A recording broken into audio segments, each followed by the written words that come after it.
mawsimkii xafladaha jaamacadaha la qabanayay waana tay ugu dhalisay kelmadda xijaabka ku saabsan maanta khudbadda inaan ka dhigo haddaad eegto wararka iyo haddaad tagto goobaha xafladaha lagu qabanayo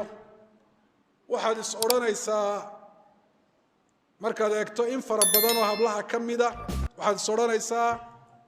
talow meeshani ma meel ku taallaba wadamada qarbiga reer galbeedka oo lagu qabanayo tartankii quruxda ee hablaha lagu tartansiinayay quruxdooda inay soo bandhigaan sida looga tagay xijaabkii ilaahay uu dumarka amray ee jidhkooda dhan inuu asturo ay ahayd ee qaybo jidhkii dumarka ka mid uu muuqdo iyo sida habluhu ay u muujiyeen quruxdii marka la eego dharka ay soo xidheen iyo waxa ay ismariyeenba arrinta noocaasi waa macsiyatu lilaahi walirasuulih waa caasi ilaahay la caasiyey caasiyitaan ilaahay la caasiyey rasuulkiisa xaaladaha aynu ku jirrana waxyaaba inagu adkeynaya bay ka mid tahay hadday tahay abaar iyo hadday tahay sicir barar iyo hadday tahay khilaaf iyo hadday tahay horumar la'aan inuu ilaahayna waafajin waayo waddadii aynu ku horumari lahayn waayo ilaahay subxaana watacaala taacadiisa ayaa wanaag oo dhan lagu helaa ilaahay haddii la caasiyana oo laga cadhaysiiyana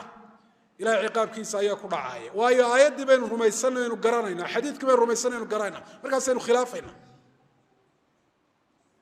ilaahay subxaana watacaala hableenu ha ka baqaan waa dumar muslimaada oo mu'minaada ha noqdaan dumarkii saxaabada ee sharafta lahaa siday ahaayeen kuwa qudwo iyo tusaale fiican ha ka dhigtaan dumarka gaalada ee macuurtoonka ah ee murugada iyo warwarka iyo walbahaarka ku nool iimaan la'aan iyo taaca la'aan awgeed yaanay tusaale ka dhiganin qof walibana cidda uu tusaale ka dhigtaa halkay uga horreeyeen ayuunbuu isaguna tegaya qofkaad waddadiisa aad martaa waddadaasi halkay geysay ayaad adiguna tegaysaa nebi maxamed baa yidhi sida imaamu axmed wariyey man tashabbaha biqowmin fahuwa minhum qofka qoom isu ekaysiya waxa uu isaga ekaysiiyey iyaga ayuu kala xukumaya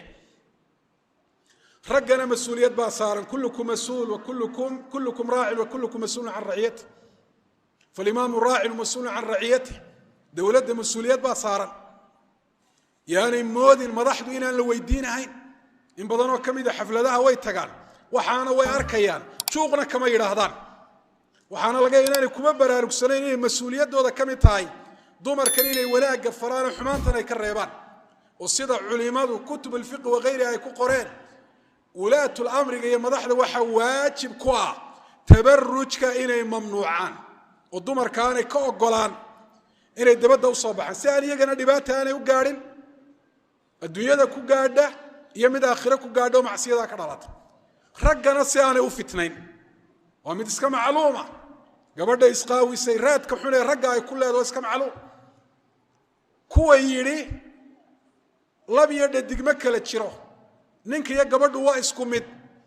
arrin khilqiya oo fitriya oo fitrada saliimka lagu dareemayo ayay isdiidsiinayaan qof waliba uu garanaya gabadh qurux badan hadday qolkaa kula gasho adna sariirtaa ku seexato ama halkaa fadhiisadan halkaa fadhiisato ajnabina way kaa tahay waa gabadh guurkeedu xalaal ku yaad guursan karto iyo haddii lagu dhaahdo ninka hebel qolkaa wada seexda sariirta adna sariirtaa ku seexo meesha wada fadhiista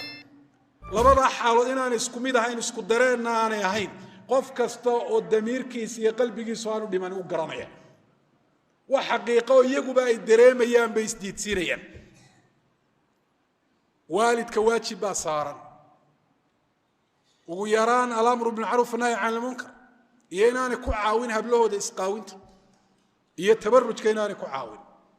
jilbaabka far waa waajib ku saaran qaawanaantana ka reebo ka waani intaa dabeed hadday ku diiddo aanad kuna caawin adigu waajibkaagii waad gudatay laakiin haddaanad waajibkaagiiba gudan ka waran oo maalinna aanad inantaada inay xijaabataa aanad u sheegin qaawanaantana aanad ka waanin soo noqon maysid qof dayacay wixii ilaahay uu faray oo arrintaa mid ku dambaabay soo noqon maysid oo ilaahay subxaana watacaala ciqaabkiisa ku mutaysta ilaahay subxaana watacaala guud ahaan walaalayaal aynu ka baqanno waxaa nolosha wanaagsan ee qiimaha iyo dhadhanka iyo nafciga lihi ku jiraa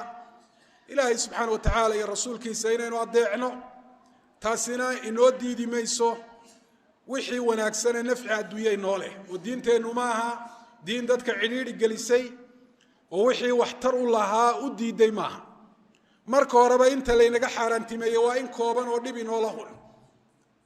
wax la cuniyo wax la cabiyo wax la xidhiyo wax la gashadiyo wax gaadiid laga dhigtiyo guri la galo iyo wax la iibiye iyo mucaamalaadka dada ka dhaxeeya asal waxa looga dhigay xalaalnimo in kooban oo dhib inoole ayuunbaa laynoo diiday